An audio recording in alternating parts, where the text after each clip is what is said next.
Lestat here. Hope you guys are doing well. Today we're going to be profiling my updated Darklord deck. If you enjoyed today's video, be sure to give it a like, leave a comment down below. I always enjoy interacting with you, and please consider subscribing for more awesome Yu-Gi-Oh content. Without further ado, let's get right into it. So first we're playing triple copies of Condemned Darklord. This can search out one of two copies of your Forbidden Droplet. Droplet is obviously a negate and a board breaker. And at the very worst, Condemned Witch is just an ash bait, which isn't too bad given its secondary effect. So the secondary effect allows you to tag out for a level 4 fairy. In this case, it will be mainly your Capricious.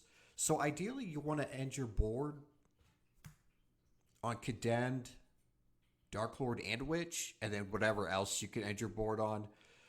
During your opponent's turn, you can quick effect tag out Witch for Capricious. Capricious has a quick effect that allows you to tribute someone for a fairy during the main phase. So what you do, let's say you had Darklord Christian in hand and you want to lock your opponent from special summoning. You can quick effect activate Capricious effect to tribute summon. Condemned Darklord allows you to banish any monster or monsters from your graveyard for the tribute summon of a fairy. Bam, Darklord Christian's on board. So, really good. Someone had mentioned to me that players were using Darklord enchantment to either take their Capricious back or stealing one of their opponent's monsters. You don't need to do that because enchantment is better used for other forms of disruption, which we'll get to that here in a little bit, but I wanted to make that very clear.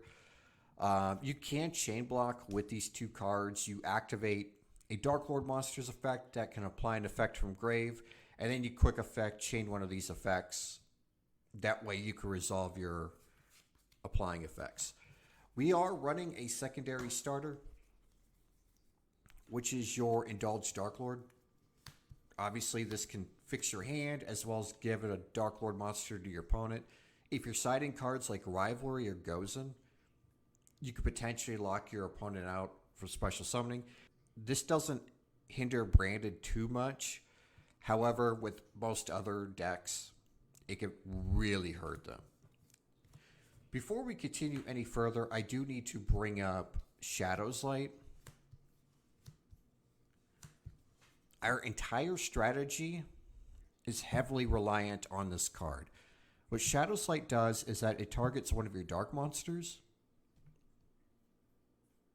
Then it allows you to special summon a light monster from your deck or extra deck with the same type and level. So let's say you have your Condemned Witch on field. You can target your Condemned Witch to summon your Herald of Arclight. You can also banish your Shadow's Light from graveyard. That way you get an additional normal summon. So oftentimes, let's say you have Condemned Witch on board. You have Indulged in hand. Well, now you get an additional normal summon by banishing this from the graveyard.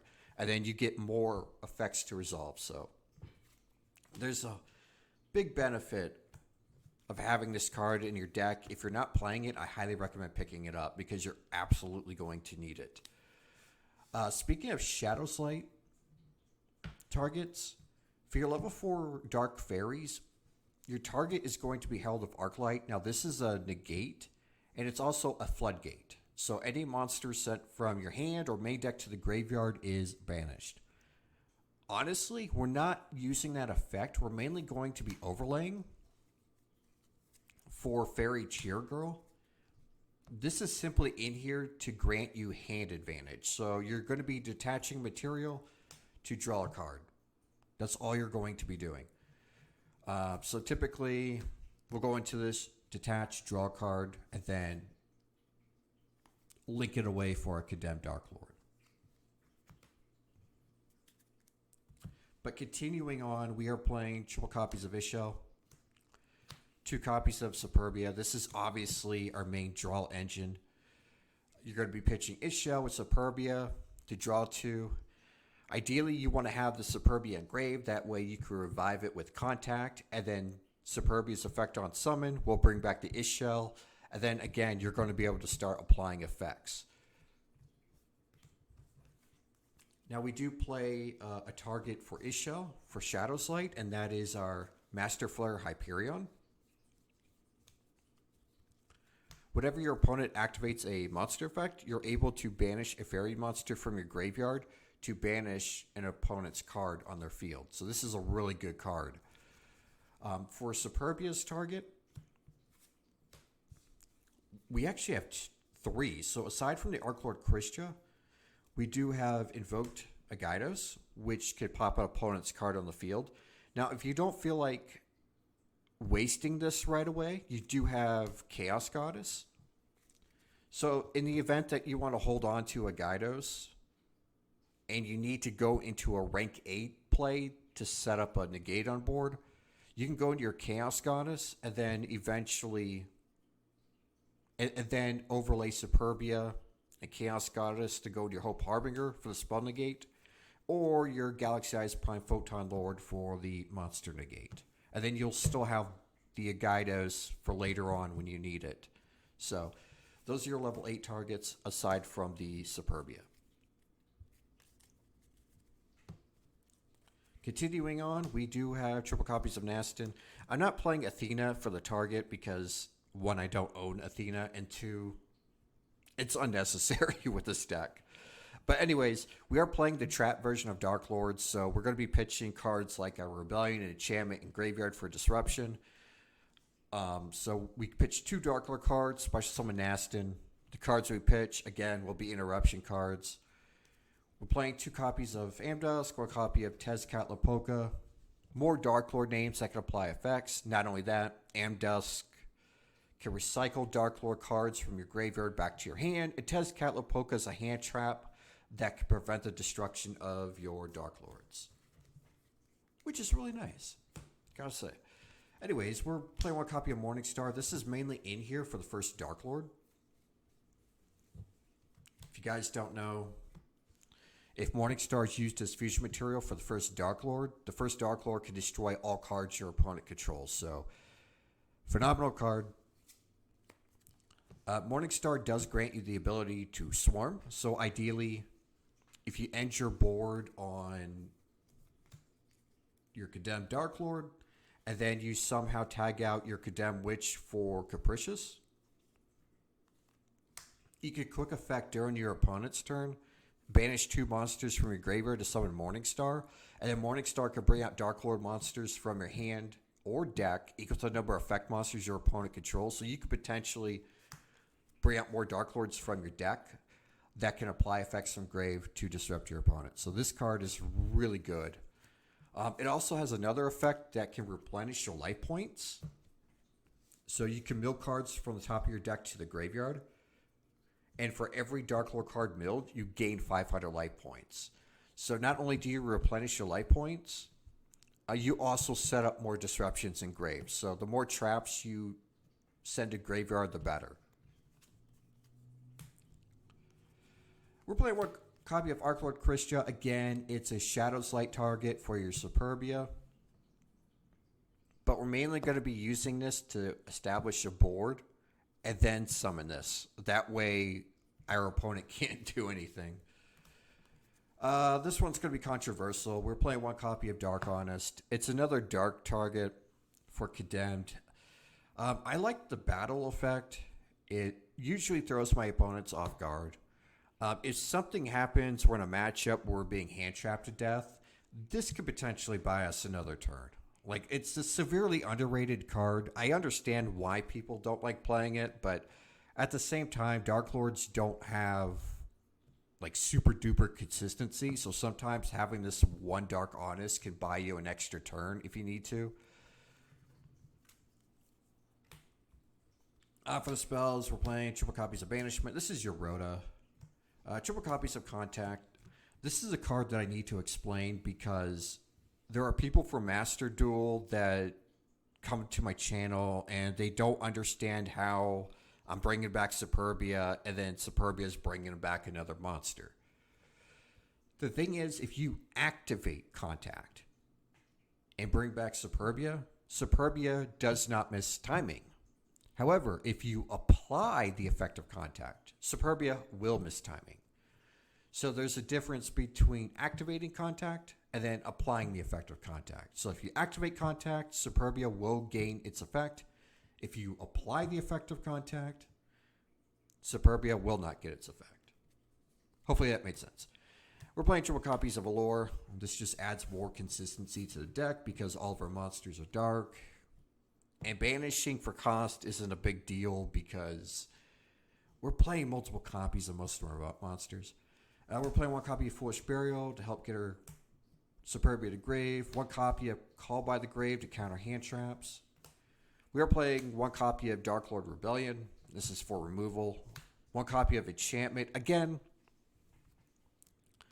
a couple of you have brought up to me with Condemned Witch because for some reason what was brought up to me was players were tagging out Witch for Capricious and then using Enchantment to steal an opponent's monster. And it's like, no, you have Condemned Darklord on field with the Capricious. That way you can banish monsters for the Tribute Summon. Enchantment is meant to interrupt your opponent. So if there's like a problematic monster that you can't get over, you can steal that monster and then you can either link it away or just attack your opponent with it for games. So it's meant to disrupt. It's not meant to be a wasted resource, for lack of a better term. We're playing one copy of Sanctified Darklord. This is just an effect veiler, pretty much. Just meant to negate a monster effect. Last but not least, for the main deck, we're playing Uprising. This just enables your first Darklord plays. Speaking of getting in the extra deck, the first Darklord, we mentioned about the field destruction, but this also could prevent your other fairy monsters from being targeted.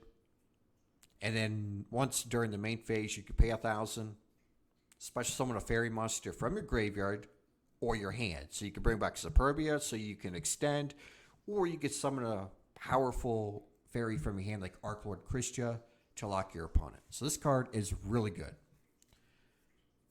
Again, for the Shadow's Light target, we're playing one copy of Master Flare Hyperion, one copy of Herald of Arclight, one copy of Chaos Goddess, one copy of Agydos. And to recap, we're playing one copy of Photon Lord, one copy of Hope Harbinger, and one copy of Fairy Cheer Girl. We've already been over those. We don't need to discuss those again. For the interruption cards, we're playing one copy of IP Masquerena. We're using this during our opponent's turn to go into cards like Unicorn for the spin. One copy of Underworld Goddess to shut down activated effects. We can also negate a special summon from our opponent's graveyard, which is really nice. One Avermax, which is a Towers, and also has a removal effect when it leaves the field. For generic fairies, we're playing one copy of Protector of the Moon Agents. It's a Diamond Direwolf of Fairies. You can tribute it or another fairy to pop an opponent's card. One copy of Appaloosa for the negate. And then one copy of Condemned Darklord, which pretty much sets up all your combos. You're able to pitch a card to either add a Darklord monster from your deck to your hand or set a Darklord monster from your deck to the graveyard. Getting into the test hand, we're going to open with Contact, Shadow's Light, Condemned Witch, Allure of Darkness, and another Allure of Darkness. Okay. So obviously, we're going to activate the Allure of Darkness to draw 2.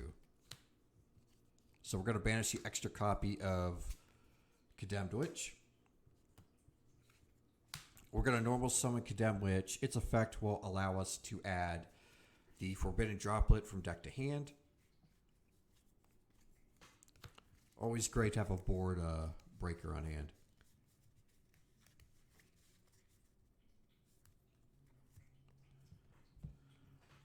We're going to activate Shadow's Light. We're going to target the Condemned Darklord. This will allow us to bring Herald of Arclight. Again, it does have a negate, but we're going to be overlaying for Fairy Cheer Girl. That way we could detach material and get a draw. So cool. Now we actually have some good cards that we can work with. We're going to activate Banishment. We're going to search for the Ishel. There we go. So Ishel will be here. We're going to shuffle.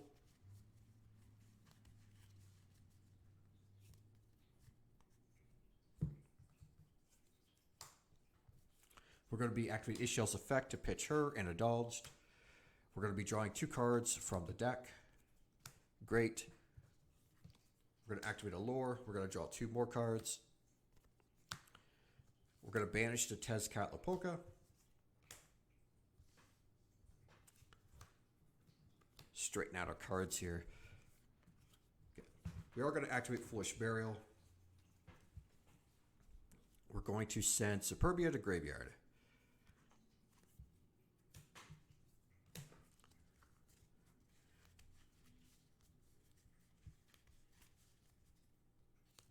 Now, as you can see here with the Condemned Witch and the Fairy Cheer Girl, it does add a lot more consistency. They both allow you to have hand advantage. So not only do you get an additional card, you also get a board breaker in Forbidden Droplet, which is phenomenal. We're playing one comp. We're activating Contact. Getting my words mixed up here. So we're going to bring back Superbia. Superbia's trigger effect will allow us to summon Ishel, which is great. Ishel will then pay 1,000 to apply the effect of banishment. This will allow us to add Nastin to hand. Great. We're going to link the Superbia and the Fairy Cheer Girl.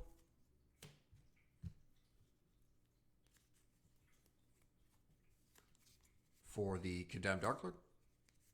Great. We're also going to pitch these 2 cards for Nastin. Nastin will pay 1,000, apply the effect of banishment. We're going to search Uprising. Condemned Darklord's effect, we're going to pitch Uprising to search for Morningstar.